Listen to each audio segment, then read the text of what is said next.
네, 목요일 아시아 증시는 여름 기운을 물씬 풍기는 오늘 날씨보다 훨씬 뜨거운 모습입니다. 우리 코스피 2,700선을 돌파한 것을 포함해 사계와 항생, 중화권부터 도쿄 증시까지 빨간불을 켜내고 있는데요. 이런 강세장의 배경에는 미국 연방법원이 트럼프 대통령의 관세 무효화 판결을 내렸고요. 또 시장의 예상치를 웃돈 엔비디아의 호실적 덕분입니다. 이런 글로벌 이슈와 함께 중국 증시는 매일매일 새로운 소식에 힘입어 상단을 높여가고 있습니다. 먼저 세계 최대 배터리 업체 CATL이 100초 만에 전기차 배터리 교체 시스템을 도입했습니다. 이번 배터리 교체 기술은 충전 인프라의 한계를 극복할 획기적인 솔루션이라고 평가되고 있는데요. 최근 홍콩 IPO 대성공이란 승기를 거머쥔 CATL의 광폭적인 행보가 눈에 띕니다.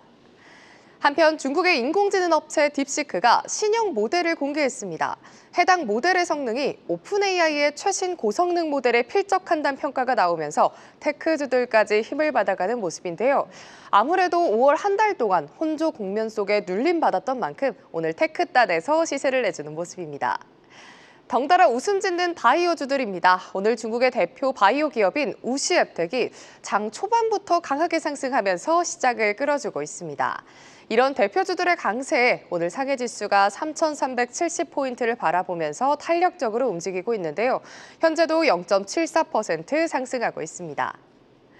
오늘 홍콩 증시에선 디지털 화폐 관련주가 강세입니다. 지난 21일이죠. 홍콩이 세계 최초로 스테이블 코인 규제법을 통과시킨 이후 강세를 보여주고 있습니다.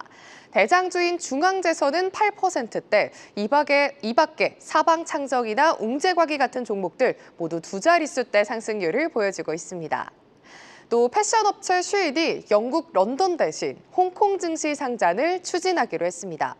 앞으로 몇 주 안에 홍콩 증권거래소에 투자설명서 초안을 제출할 예정인데요. 상장 거래소가 바뀌기는 했지만 상장 사실 자체가 변하지 않았기 때문에 기대감은 여전한 모습입니다. 오늘 항생지수 추이를 함께 좀 체크해 보시면 대단한 모습입니다. 장 초반에는 하락 전환하면서 좀 밀리는 모습이었는데요. 곧바로 상승 전환에 성공했고요. 오후장 들어서 계속해서 상승폭 키워가더니 현재는 고점 부근에서 움직이는 모습입니다. 현재는 0.91% 상승한 23,470선 탈환을 위해 애쓰는 모습입니다. 도쿄 증시로 넘어가 보도록 하겠습니다. US 스틸 인수와 관련해 새로운 움직임이 포착됐습니다. US 스틸 인수를 추진하는 일본제철이 미국 정부에 황금주를 넘기는 방안을 검토 중인데요. 황금주란 한 주라도 보유할 경우에 간부 선임이나 해고, 주주총회 결의 거부 등 막강한 권한을 가진 주식입니다. 일본 제철이 미국 정부와 막바지 작업을 벌이는 걸로 알려지면서 관련 보도들 쏟아지는 만큼 잘 체크해 보셔야겠습니다. 오늘 엔화 약세에 힘입어 지수가 힘을 받아가는 모습입니다. 어제 보합권에서 마무리했던 니케이 지수는 오후장에서 계속해서 탄력을 좀 키워가는 모습이고요. 현재도 1.6% 넘게 상승하면서 38,349선 지나가고 있습니다. 마지막으로 대만 증시까지 살펴보겠습니다. 대만의 폭스콘이 또 다른 일본의 자동차 파트너를 발표할 예정이라고 영리우 폭스콘 회장이 발표했습니다. 한편 폭스콘의 자회사는 일본의 자동차 기업이죠. 미쯔비시 자동차와 이번 달에 전기차 관련 협력을 체결한 바 있는데요. 과연 어떤 회사와 파트너십을 체결할지 관심이 쏠리고 있습니다. 이런 호재성 뉴스와 달리 대만 내에서는 코로나 감염 이슈가 점점 심각해지고 있습니다. 대만 보건당국은 8월 초까지 코로나 환자가 171만 명에 달할 거라고 전망했는데요. 이에 증시 내에서는 백신, 감염 관련주들이 영향을 받으면서 시세를 내주는 모습입니다. 하지만 대형주들이 혼조세를 보이면서 상승폭이 엄청 크진 않은 가권 지수입니다. 오전엔 그래도 상승폭을 조금 키우는 모습이었는데 오후가 되면서 반납했고요. 다행인 건 그래도 여전히 빨간불을 켜내면서 0.4% 상승하고 있습니다. 지금까지 아시아 주요 증시 시황 전해드렸습니다. 네, 트럼프 상호관세가 이 제동이 걸리면서 미국과의 관세 합의가 가장 가까웠던 인도가 어떤 영향을 받을지 좀 살펴보겠습니다. 미래에셋 자산운용 인도법인 권태환 이사 연결돼 있습니다. 이사님 안녕하십니까? 네, 안녕하십니까? 네, 일단 오늘 인도 증시 상황 좀 어떤지 궁금한데요.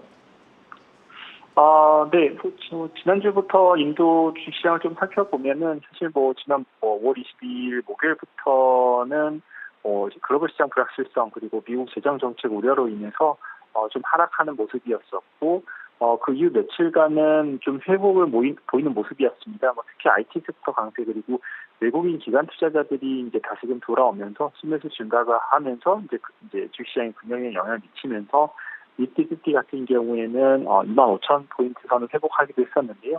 이후에 ITC의 이제 개별 종목에 대한 대규모 소식 등으로 인해서 하루 만에 25,000포인트 선을 반납하긴 했지만 금일 이제 미국 법원이 이제 미 트럼프 대통령 관세 제한을 차단한다는 소식, 그리고 엔비디아의 긍정적 실적 발표로 인해서 글로벌 투자 심리가 개선되면서 이제 주요 아시아 증시에서는 좀 긍정적인 시장 움직임을 보여주는 반면에 인도 주식시장 같은 경우에는 상대적으로 크게 움직이는 모습은 있지는 않습니다.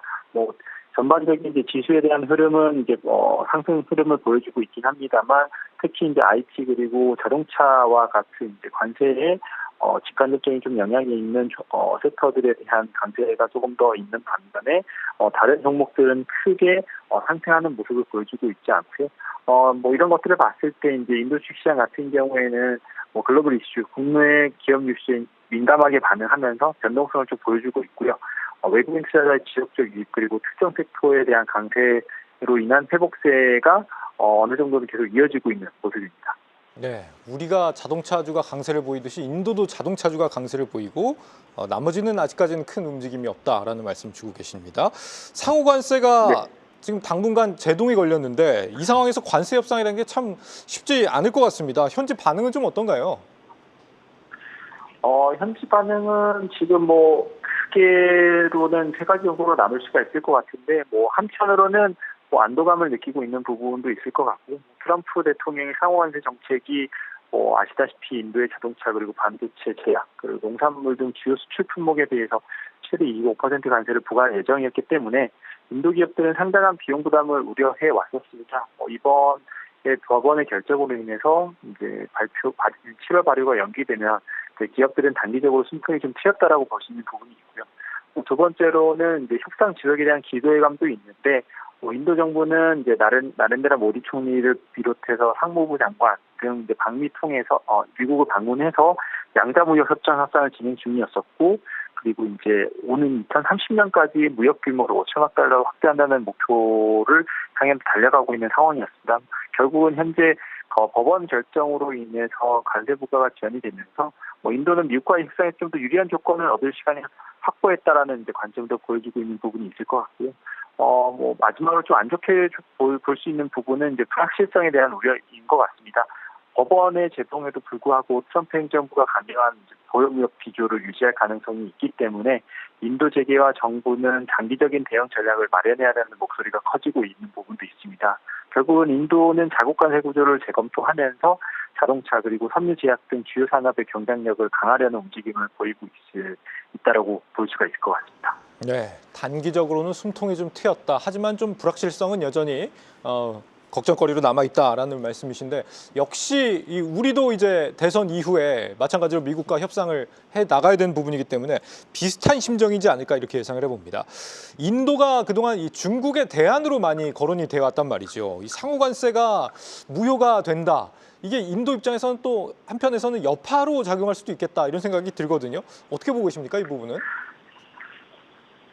네, 그렇습니다. 인도에 대한 상호관세 무효 현실화가 됐을 경우에는 사실 좋은 영향도 있고 좋지 않은 영향 두 가지가 공존한다고 볼 수가 있을 것 같은데, 결국은 단기적으로는 인도 제조업에 단기적인 기회가 있을 것이라고 보여지고 있고요. 결국은 이제 중장기적 도전도 있다라고 볼 수가 있을 것입니다.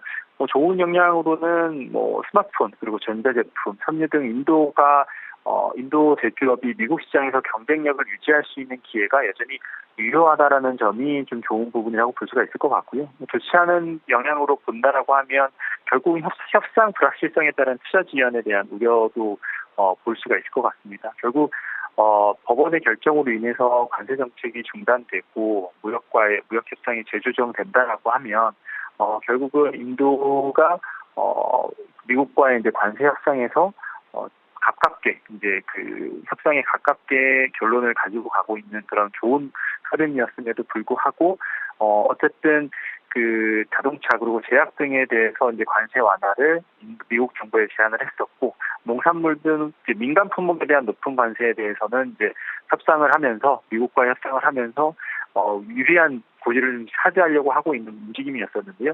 이렇게 이제 불확실성이 좀 장기화되다 보면 인도 내 제조 설비 투자 결정이 늦어질 수가 있고 결국 이런 인프라에 대한 이제 투자 결정이 좀 늦어지게 된다라고 하면 중국과 베트남 대비해서 단기 투자 유치의 걸림돌로 작용을 할 수 있을 거라고 볼 수가 있을 것 같습니다. 결국은 결론적으로 말씀드리자면 단기적인 관세 우위를 좀 활용해서 제조업 상당을 이어갈 수는 있지만 장기적으로는 이제 정책 불확실성 그리고 인프라 제약을 좀 극복해야 탈중국 대안으로서 입지를 굳힐 수 있을 것이라고 볼 수가 있을 것 같습니다.